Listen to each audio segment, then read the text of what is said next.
এয়া স্কুলৰ পৰা আহি পাইছে আজি তাই লগৰজনীও আহিছে মাৰ ঘৰত ক'বাত গৈছে আমাৰ ঘৰতে থাকিব দিছে সবেই মানে কোনবা নাথাকিলে আমাৰ ঘৰতে পঠিয়াই সিহঁতৰ ল'ৰা ছোৱালী তাৰপিছতে মও বজাৰ কৰিলোঁ অলপ বজাৰ কৰি একেলগে সিহঁতে লৈ আহিলোঁ আৰু দুইজনী খুব বান্ধৱী তাইও যাবগৈ কেইদিনমানৰ পিছত বেলেগ ঘৰলৈ শিফ্ট হ'ব এই বস্তু ভৰাই আছে good and kids neat work keep it up start দিছে মেমে তাই একে সবে good work আৰু neat work separately আৰু মাইছা গুড নিট দুইটা দিছে গুড নিট পোৱা নোপোৱা মোৰ হেতু হেয়া নহয় আৰু এটা ষ্টাৰো দিছে সবে স্মাইলি পাইছে মই ষ্টাৰ পাইছো ষ্টাৰ পাইছা ঠিক আছে ভাল কথা কিন্তু এই যে মই লিখাবিলাকত মই বহুত বেছি গুৰুত্ব দিওঁ তাইক ইৰেজ কৰিব মই নিদিওঁ এতিয়াও সিহঁতৰ পেঞ্চিলে হৈ আছে নেক্সট ইয়াৰ পৰা পেন হ'ব ইৰেজ কৰিব নিদিওঁ যদি ইৰেজ কৰি থাকে তাই পিছলৈ প্ৰব্লেম হ'ব কাৰণ কনফিডেণ্ট ইৰেজ নকৰিলেহে আহে মই তাইক সেই কনফিডেণ্টটো আনিবৰ কাৰণে এতিয়াই যদি মই তাইক গালি পাৰি মৰম কৰি খং কৰি নুবুজাওঁ পিছত সেয়া নহ'ব হেণ্ডৰাইটিং তাই ইৰেজ কৰিলে মই খুব খং কৰোঁ কেতিয়াবা ষ্টিক দি ফিংগাৰত দিওঁ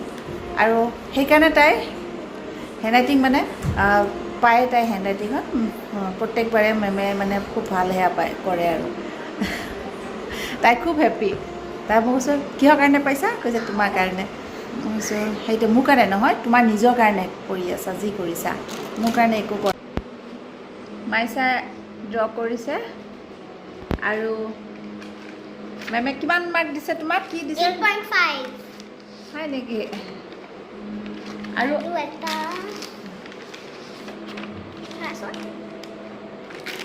এইটো মোক খাব দিছে দেই নাই এটা এনভাইৰনমেন্ট ডে কাৰণে বহুত ধুনীয়া হৈছে মাইটো কি ভেৰি গুড দিছে নে গুড হাৰ্ট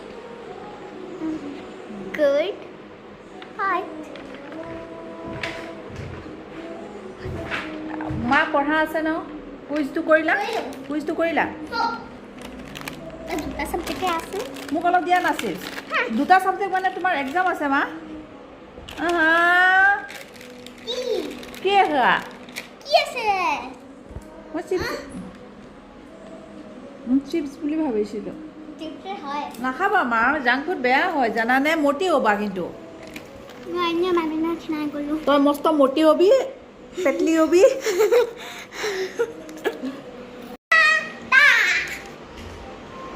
কি হৈছে তোৰ আহা মা মোক কলি যামা আজি স্কুলত কিবা শিকি আহিছা নেকি কিবা শিকি আহিছা কি শিকিছা দেচোন ক কিবা কিবিটোৱে কওঁ তই চায়েন্সত আমি কুৱেশ্যন এণ্ড আনচাৰ্ছ কৰিছোঁ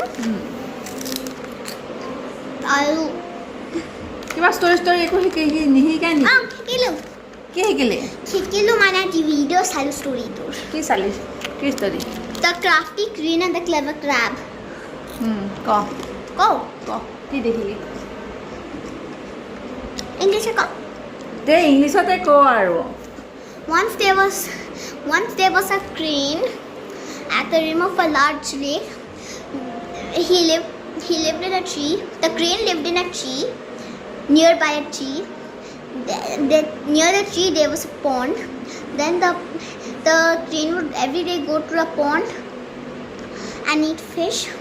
One day he grew old and it was unable to prey on fish.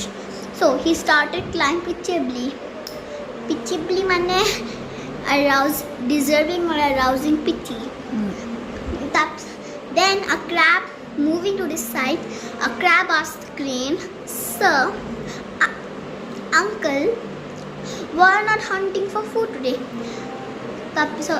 Then the crane said, "But son, what you're saying is true.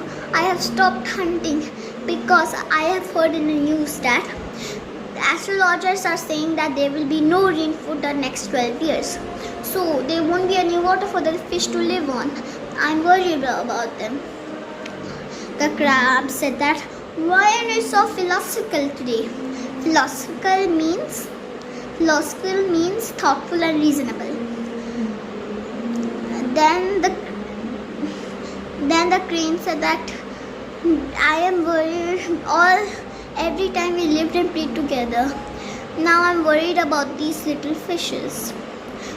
And then the crab said all the fish the news. Then the fish pleaded. Then the fish pleased the crane. Then the fish was telling the crane to take them to another lake. The crane said, I can take you to another lake.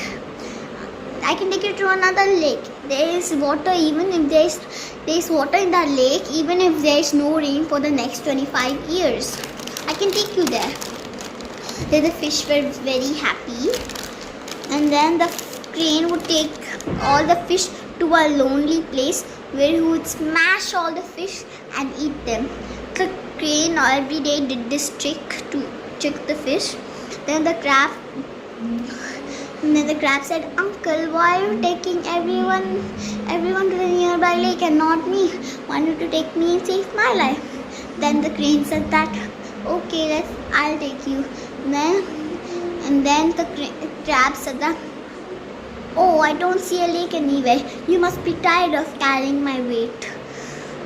Let's sit and wait for a while. And then the crane laughed maliciously and said that you are a fool to trust me.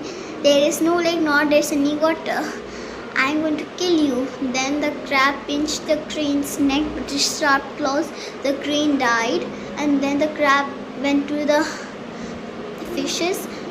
Then the fishes asked that why didn't the crab take the big lead? Then the crab said everything that happened. The moral of the story is deceit and lies do not help in the long run. Mozilla.